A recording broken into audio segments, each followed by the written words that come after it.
GM Farcaster's CastOut finale is here. We started on-chain summer with 16 players, and now we're down to 2, Adrian and Toady Hawk. These two have survived the Yoink and Memes tribe challenges. They made it through the speed tracer halving. They dodged a hot potato and posed some questions for others to ponder. They survived the arduous travel of the Bourgogne Trail, and this week they hit 3-second shots in Pinata's Super Dunk. And now it's up to the jury. The last 5 players voted out each have 1 vote, plus all the other players make up a 6th vote. And they will determine who is the CastOut Season 0 sole survivor. If you're playing along with Bracket Game, get ready, as we're about to reveal which player outwit, outplay, and outcast this on-chain summer to win GM Farcaster's CastOut. GM Farcaster, we are ready to wrap up Season 0 of CastOut, the beta. And I'm here with TLDR and Jace. And thank you both so much for showing up here and being a part of this, and especially Jace, who, you know, wasn't looped in at the beginning and kind of just got roped in at the end. And I appreciate you very much. And we're here. We're ready for the final 2. So I have a question. Did you guys get to watch their pleas to the jury? I did. You did? Yep. Okay. Well, we're going to show these first and then chat a little bit about those and talk about some of the questions and comments that have been coming from the jury. And I'm going to show Adrian's first, and then I will show Toadie's, and we'll go from there. So here we go. Maybe here we go. Oops. There we go.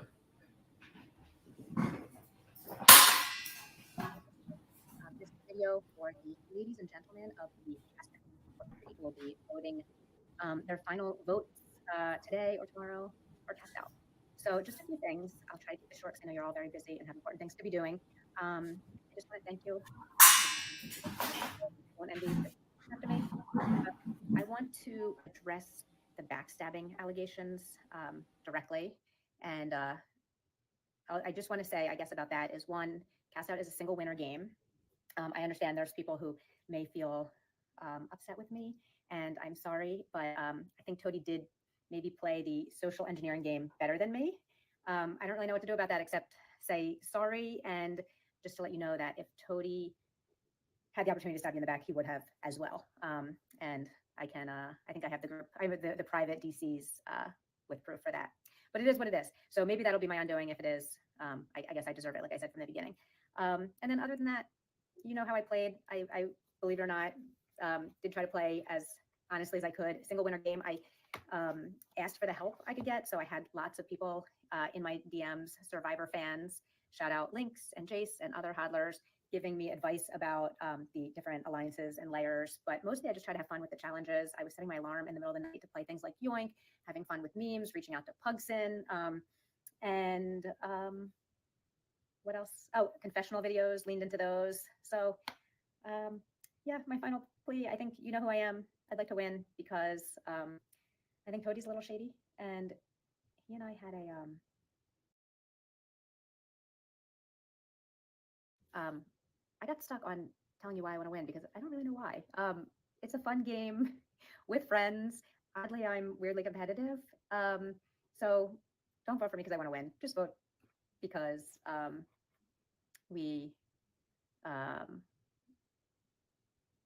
honestly, what do I say? Because we don't want Toady to win? Is that why?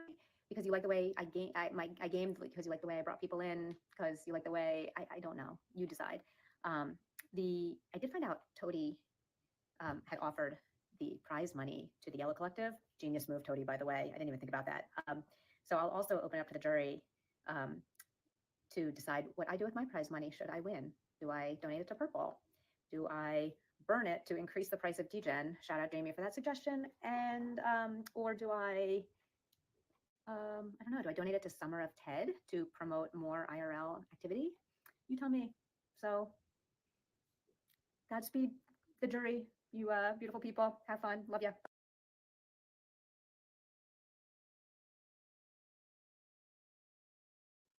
Yo, I'm back for one final comment. Can everyone just say, give amazing props and kudos to Prof for organizing such a great game.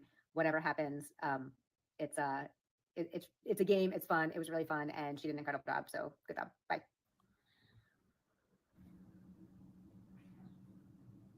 All right, I'm muting you all. And I'm going to go to Toadie's video next, and then we'll chat about them both. This was really fun to see them both do this, and we'll go 100%. to Toadie's. Hold on. Let me get this big again. Let's start it over. To record a plea to the folk of the jury. I've been asked to record a plea to convince you why you should vote for me to win season 0 of CastOut, aka the one in which Prof lied to us and told us it would only be a very small time commitment each week. Here are my top 3 reasons why I think I deserve to win CastOut. Number 1, I had a very strong social game throughout. Number 2, I won a lot of challenges, more challenges than anybody else in the game. In fact, all but 2 challenges I won immunity on. And 3, if I win, I'm going to be giving away the prize to a good cause. So more on these 3, if you have the patience to listen to me for just a couple more minutes. Firstly, I do think I played a very good social game throughout and played with as much integrity as possible in a game of overlapping alliances. So going back a little bit, I've never really watched Survivor much. I think I saw maybe 1 season when it first came out, but I did actually really love Big Brother, and I think I obsessively watched about 8 seasons of Big Brother at one point. So that's where I drew a lot of my inspiration for my strategy and whatnot coming into this game. One thing that happens in Big Brother a lot is what you might call an onion or a nested alliance strategy, where some of the best players would make multiple alliances, a final 2 alliance, maybe a smaller alliance, and then a bigger alliance. And that's sort of what I tried to do coming into this game. So on day 0, if you missed my cast yesterday, this might be news to you, but on day 0, I approached Adrian and I said, we should be a final 2. What do you think? She agreed. And so we were a final 2 alliance from day 0 all the way through to present. Early on as well, before the gameplay started, I was in a chat with Cameron and YB, and we made a second alliance, a 3-person alliance called the On-Chain Content Creators Club. And so that was sort of a second alliance in play. And then, of course, we just had the Mole tribe, which got along pretty well together and turned out to be pretty good at working together. So those were the 3 alliances that I sort of tried to work with throughout the game, and this sort of nested alliance strategy of 3 different alliances with increasing numbers of people and decreasing amounts of loyalty as you go out. So I think overall the gameplay speaks for itself. Mole ended up the last tribe standing, and 2 out of the 3 of our alliance with Cameron and YB ended up in the final 4. And then, of course, Adrian and I were able to make it all the way to the final 2, and here we sit. So I think that speaks for itself in terms of the social game play that went on throughout this game. Secondly, I think I played a very good competition game. I really gave my all to every single challenge to try to earn immunity as many times as possible. I won more challenges than any other players in the game. Tried to leverage my network and my friends at the Yellow Collective as much as I could, and also just spent a lot of time tapping frames. So hopefully that's worth something. Also, I think I needed to win immunity a lot of the time. I have a sneaking suspicion that if I hadn't won immunity 3 times in a row at the end of the game, I might have gone out earlier. So I think that was an important part of the gameplay as well. Finally, the last challenge that I just won, the basketball challenge, I think was the most important one of the game, because I think it really determined who was actually going to come through to the final 2. So I'm glad I was able to pull through and win that one, so that I'm sitting here. Finally, as the 3rd reason, back in the first week of the competition, I committed to my friends in the Yellow Collective on base that if I do win the grand prize of 100,000 DGen, I would donate it to the collective to help with our continued work of supporting and empowering artists on chain. If you do vote for Team Toady, I am looking forward to being able to pay it forward in that way to artists and creators on chain. In closing, I just want to say that this experience has been extremely fun.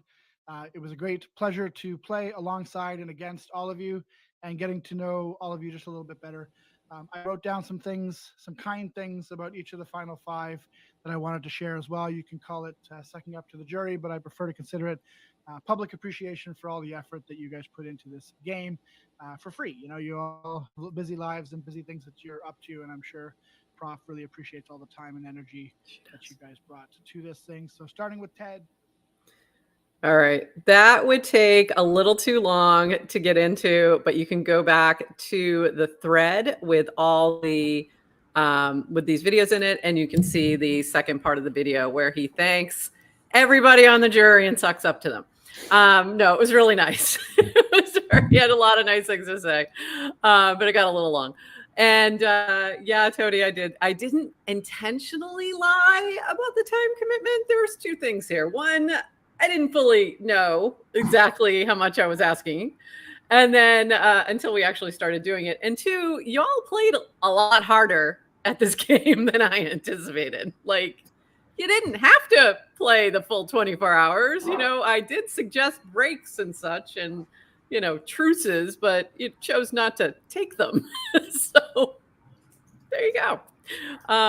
Yeah. So thoughts on Adrian was obviously, you know, I know she had a very busy day yesterday, so she was a little rushed in trying to get that done. A little nervous there. Tody has, you know, killer editing video editing experience, which is clear from that. So thoughts on the videos, Jason, TLDR. Tim.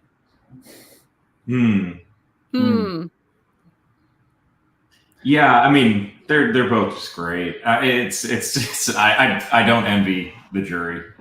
I want to hear Jason's strategy though. Oh, that would be let's fun. talk strategy. Well, first of all, while you were talking, I had the same thought that you did. I was like, before we get into anything else and learn about what's happening, I just want to say that I think everyone played well that could play. You know, life gets in the way, so not everyone was able to be as engaged as they wanted to be. But at the end of the day, it was all a game, you know, and it gave us something to do for a few weeks. And so everyone who was involved, it takes a lot to put yourself out there and participate in that sort of way. And it's not just a matter of putting your face up on there. It's not fun sometimes to have spotlights on you. So everyone deserves acknowledgement. It's a brave thing. And at the end of the day, I hope everyone did have some degree of fun. I hope so too. And I think they did. I was really impressed with the level of gameplay. Like, I could not have anticipated the level of the number of people who really dove in and really like put a lot of effort in. And I truly I was getting a little choked up thinking about this yesterday, honestly, because and I'm getting a little choked up now that it takes, you know, it's a lot of time that people did and effort that they put in, and they didn't have to. And I so greatly appreciate that. And I feel like it's part of the Farcaster ecosystem of, you have something new, you need people to try it out and beta test it and sort of bang it around. And people are willing to do that. And that is something you do not find everywhere for free. Like, they're not necessarily, I've tipped everybody DGen. The top 2 are getting, you know, DGen's not worth a whole lot. You know, even that 100,000 DGen at this point, you know, might be worth $100,000 someday, but at the moment,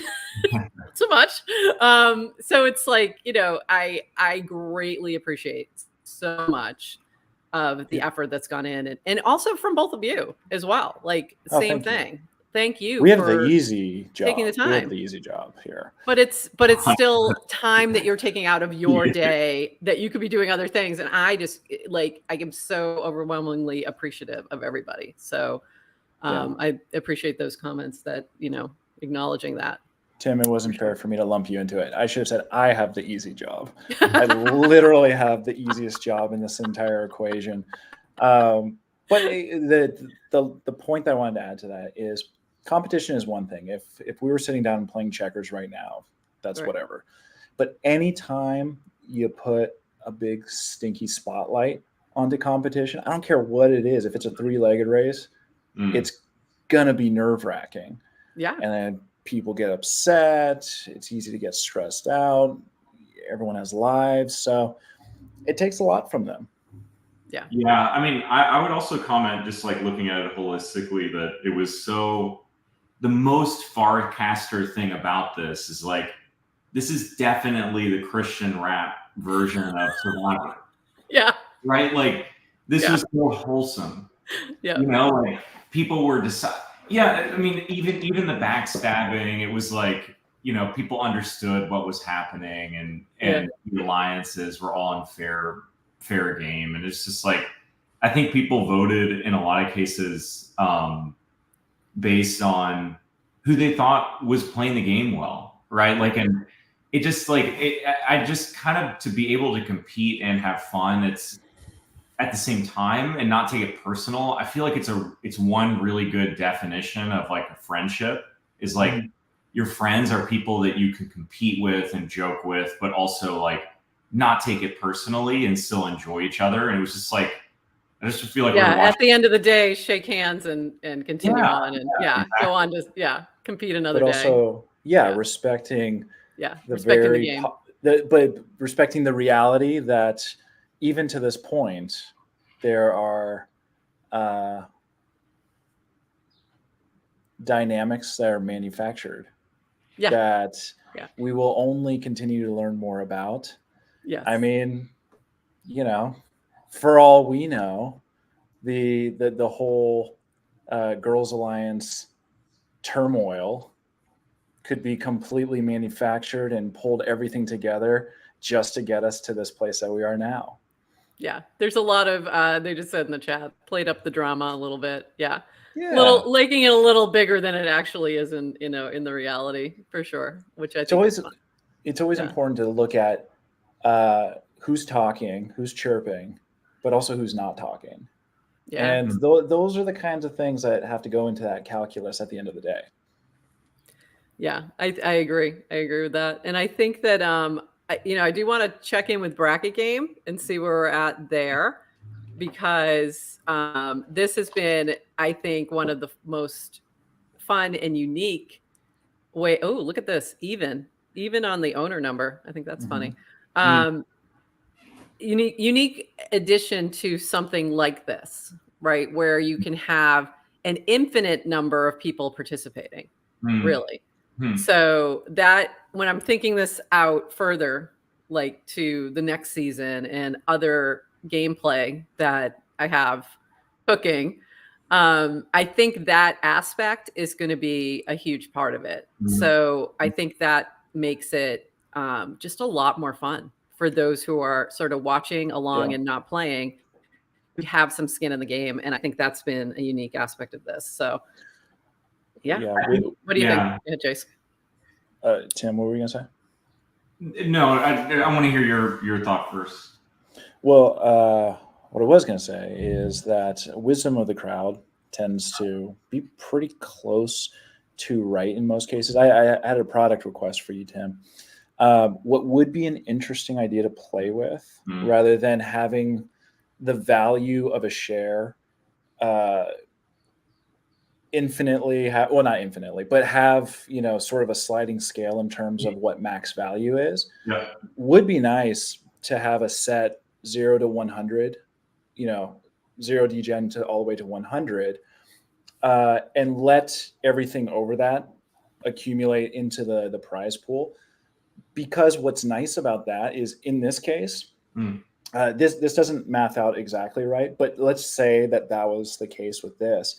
If we were able to say Toadie's at 56 degen and Adrian's at 44 degen, that would give us almost a wisdom of the crowd percentage of what many people think the outcome is going to be. So in that case, it would be saying that it's a 56.16% chance that it's Toadie, and it could be interesting in the future.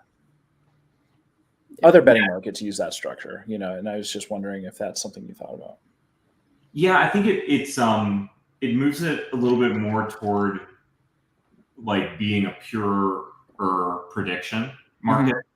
I think one thing about this as a prediction currently is that like because people can bring in whatever outside capital they have, it's a way of people essentially being able to like weight their votes. So like another version of the game that I think is one that we've done before and we'll do in the future is like people kind of getting a budget of whatever token so that like kind of everybody has the same weight. And so you can see them express that budget, grow what they have and like express it differently. And it gives like a more accurate wisdom of the crowd, not only wisdom of like, you know, some few number of whales that have super high conviction. Right. Exactly. Which is also interesting, right? Like they're just different things. Like, but like I think your version is also cool. Like one thing I think that's going to be super exciting in the future games is that bracket, the mechanism of it shines when it is a companion to a very exciting live event. And so like that's what I was sort of mentioning last time of like in these future games when you have a bracket and you're able to sort of be expressing your opinion and moving in and out while you watch that thing unfolding in front of you, like whether they're playing Minesweeper or, you know, doing karaoke or whatever it is, like that is that. Ooh, that's interesting. So I mean, I think it's gonna be fun. I love your point too, Prof, about like this being a way for making the event, whatever it is, like include more people and give more people like an interest and a way to play along in the game. You know what could be a middle ground option is for you to just have a toggle where, you know, it maths out on its own. I switch that toggle. It takes the aggregate, the cumulative number of shares and share price and total invested, and then it just pulls a percentage of it. So then from there, it'd be like, okay, well, Toadies is actually, you know, 53% of the total. And then it doesn't hurt the scalability of being able to go up to 200 degen. Yeah, no, that's interesting. Like basically pulling out like the implied prediction element. Yeah. Because that's nice. I mean, people elsewhere could be using, if we have 1,000 people betting on the World Series, or predicting the World Series, and then be able to look at wisdom of the crowd and be like, okay, well, you know, some people know a lot, some people know nothing, so those people average out, and the average person knows a little bit, and so they're going to be usually within 10% of correct. Interesting. That'll be fun. Yeah, we'll talk about that. Anyway, we had an interesting. I love this from. This is in the bracket game group chat, and it was really interesting to see Redux's little sort of recap of what was happening on the bracket side. So we had this is from Redux. Giddy up. Redux is great. Yes to crypto goes crazy. He's flipped the CastOut bracket on its head. Rage-induced defiance from the Purple Cat to support Adrian. And one can't help but feeling her side fleeing her side just days ago has taken a severe hit on the proud feline. Meanwhile, we contemplate how the jury will vote. It was mentioned by Danish Prof that FC poster child and inventor of the 1/4 head selfie will not forget being cast out in such a duplicitous circumstance. We wait eagerly to see how the yin, Pacifium and his yang TLDR affect this bracket with the two seemingly locked in generational battle to ruin the other with the irrational and dubious trading respectively. This was funny. While the trauma of Adrian is voted off, wait, no, she's not, has left deep-rooted bracket scars. Ever humble, I will pin my flag to a toad and await his coronation Thursday. So this is pretty funny. I mean, he just went on this like long, like crazy rant, and it was hilarious. So any thoughts on that, Tim? By the way, he was calling you out a little bit there. Redux rundowns are one of the most fun things about being in the bracket chat. Yeah, he's a super active player and is watching what everybody's doing and just knows how to make just such a fun reflection and commentary on stuff. And yeah, so I just love his tone, and it's a really fun part about being in the chat.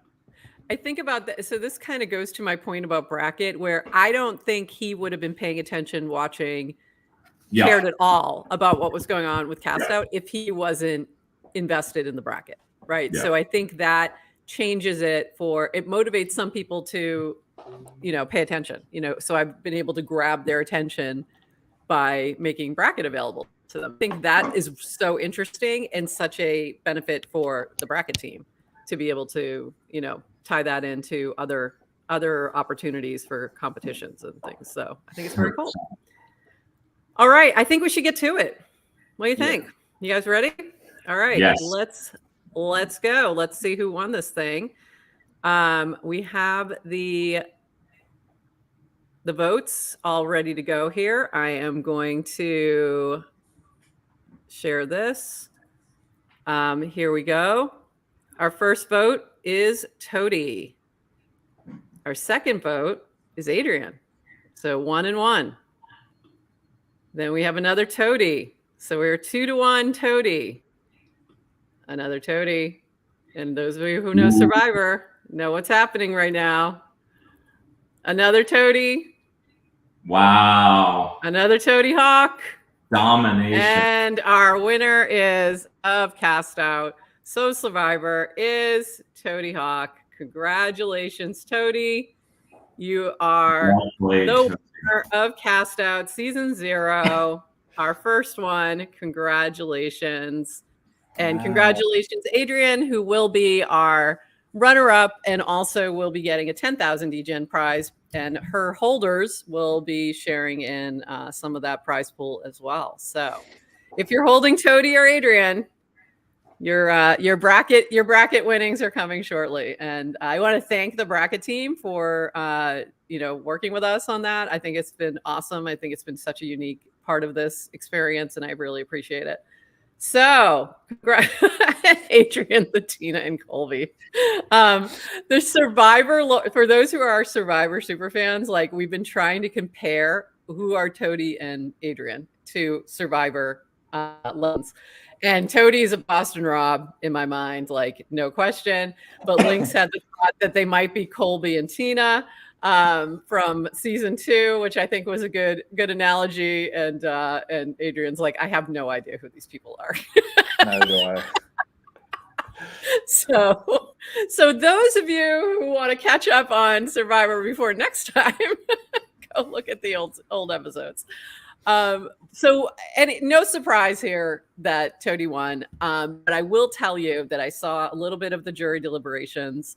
I'm sure there was more happening in places I couldn't see. I know that, the Girl Alliance did grill Adrian yesterday. There was a Farcast her meetup, which I missed virtually. And they were questioning her. So she did manage to get one vote. So, and honestly, I wasn't sure that was even going to happen just based on what I was seeing. They both played an amazing game, and I think either one of them against probably any other player would have won. But I think against each other, this was going to be the outcome. So, Toady just played harder, is what it comes down to, in my opinion. And also, I sat on this for a good long while. I think we talked about it last week, and I said it to some extent in written format a few times. But the the conflict, the hard playing, all of that, like, yeah, that makes good TV. That has great production value. But really, you put someone in a hard place when you're the connector. When it's the kind of thing, the people, I'm not saying that this was necessarily, because Toady had an interesting strategy of being very back and forth in terms of how rough he was playing. But Yeah. there is an element, and I'd like to maybe, future contestants who may have be watching this now, it's a nice idea to think, if there's at least one person who commits to, like, I'm playing clean, I want everyone to have a great time.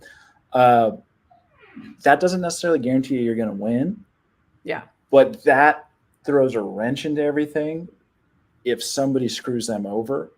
Yeah. Because A, people watching at home have certain feelings about it, and B, people playing start looking at the person who screwed the nice person over, and it really shakes things up. So the connectors are always the unsung heroes. Yeah, I agree. I think it's been really interesting. And I think the other thing that surprised me is that we were able to pull in a lot of the elements of Survivor. Like even to your point, when I said, maybe I need to make the Yoink game shorter and not have it go 24 hours. And you were like, no, that's the physical challenge part of it. And I'm like, oh, I really didn't think of it like that. I'm like, that's a great point. So maybe we leave it. And then the social game had so many layers to it, because you not only have the layer of the players themselves in the game, but you have the layer of the players outside the game who are also working with each other and doing different things and interacting on Warpcast. And so it's the social game, I think, has like greater aspects than it does in the regular traditional Survivor. So I think that adds just another opportunity for interesting gameplay to play out, for sure. Yeah, because people choose to not vote somebody off because they're afraid of repercussions IRL, like in the quote unquote real world, right? Outside of the game. So it's interesting to see how this is going to play out. A gentle degree of production schedule would probably also be worthwhile. So people are putting names to faces and faces to names, that if there's an expected, your team gets together at this time on this day, record your Google Meet, and we prompt them with certain questions. Yeah, that's the aspect I have to think through. Is I didn't require any screen time for a couple of reasons. One, just for timing and not wanting to add additional expectations, but going forward, I might add that into the application to play, where it would be open up, and it'll be something that people can expect ahead of time. The other thing I was talking to Tim about, and this will be something I think more about as I move on, is, do I condense this into 2 weeks instead of having it play out over 4 weeks, and have it be 4, tribe games and then 4 individual or something like that over a 2-week period? Something I'll think through and figure out what makes sense. And I'll sort of ask the players as well, would that have been a better format for them? So we'll see. I don't know, it could go either way. Kristen did ask in the chat, do we get to see who voted for whom? Do we get to know who voted for who throughout the game plus the finale? And here's what I'm going to do. I'm not going to reveal votes. However, I will confirm votes if anybody wants to reveal their own. So, especially for the finale, I'll leave that up to the jury, because there's so few of them, that if they want to reveal who they voted for, I will confirm it. But I'm not going to reveal. So I kind of thought that through a couple different ways. And again, this goes into the game there's more to the game, right? There's a whole other aspect of these social connections. So I don't want to cause any stress for anybody. So that's the way I'll do it. Is confirmation, but I won't out anybody. So I'll leave it. I think that's fair. Yeah. So it's been really fun. Yes. So the final votes were who were the 4 votes. So Yes to Crypto was just asking. He was confused because he was expecting it to be who was casted out. But the way that Survivor works is the final vote, you're voting for a person to win. And the jury was informed of that. You're voting for the person to win, not for the person to be casted out, not for the person to be voted off. So that's just the normal Survivor rules. So the jury was well aware, it was on their ballot and all of that. So that's who they were voting for to win. So if you want to find out who voted for Adrian, I'm not telling. They'll have to tell you. Yeah. I think that's the way to go. The ones. And they might. I'll ask if they want to be revealed. So thank you so much for everybody who's watched, everyone who's been here. I'm going to ask if, I asked the players if anybody wanted to pop on. They were welcome to. Adrian is out and about, so she wasn't going to be available. And Toady is sick at home, and the whole family's got like some kind of flu going on. So he's probably in bed on his chat. So we'll try and do maybe some kind of recap show down the road when we get past some holidays. Maybe as we lead into the next season, I might try and pull some of the players together to chat about it. And as we do that, and I'm planning probably mid-August for that. So we'll see as we start to pull things together. I'm hoping I can get some additional sponsors for future shows, and we can up that prize pool. That's part of the goal. And but like, I'm still incredibly impressed by how hard people will play for 100,000 DGen. So Toady went so hard that he burned the ships, took his family down, everybody down, got sick in the process, lost a finger. It's been a rough game. It's been a rough game, just like Survivor, right? Toady just commented, "Wait, it's not 100K USDC." No, he knew that. He was well aware. My man. Yes, it is, but you just have to wait for DGen to get to $1. It actually is, yes. Well, wait for it to get to a cent sometime first. In the future. Yeah, let's try to get back to where we were. We'll start at 1 cent and then we'll orders of magnitude. Let's get back to a cent. When we started the game, that's the other reason I might want to move it to two weeks. When we started the game, it was worth more than double where it is now. Yeah. So sorry about that. Yeah. I'm not in control of these markets. That's maybe in the future it's a static winning, saying like it's worth X amount USDC to be paid out in detail. If we have the right sponsors, we will do something along those lines. Yeah, for sure. And maybe it will be a combination as well. So it might be different prizes from different sponsors. So we're going to be working on that. I'm excited to build this out. I'm excited for the next game that we're playing. So the next game will be mid-July. I'm in the process of working on that and pulling in some players. So if you love to cook and you want to compete head-to-head with somebody else in a little cooking competition online right here, get ready because Don't Cook Again is coming. So we'll be with you with that shortly. I'm going to start. I have a couple folks I've already talked to about doing this. Got to confirm them first, and then I'm going to open it up and grab a few more players. And I'll be talking to Tim about a bracket part of this as well. So we'll see what we can do there. And so look for that very soon. And then we'll circle back to CastOut in August. So that is it. GM Farcaster will be back tomorrow morning. And I will have Adrian on so she can give a little rundown of some of the behind the scenes things. And then we'll be taking a little break for 4th of July. So there you go. Hell yeah. Any other last thoughts about our little experience here, our little beta test of can we do a Farcaster Survivor game? I think we can. Yeah, I just want to echo what Adrian said in her video, and Toady and like everybody's saying in the chat. And it's just, Prof, like you putting this together and running it was absolutely amazing. I mean, thanks. You created something that felt real and fun and exciting, and you created that out of nothing. Yeah. It's really just like, it's tremendous, and it was just Thanks. super Thank fun you. to be a part of it, and like it's just awesome, like very, very impressive, and you're amazing. It's my little crazy brain. My little crazy brain has lots of crazy ideas that I'll Yeah. be rolling out over the next couple months. So get ready. This is just the beginning. We're just getting started.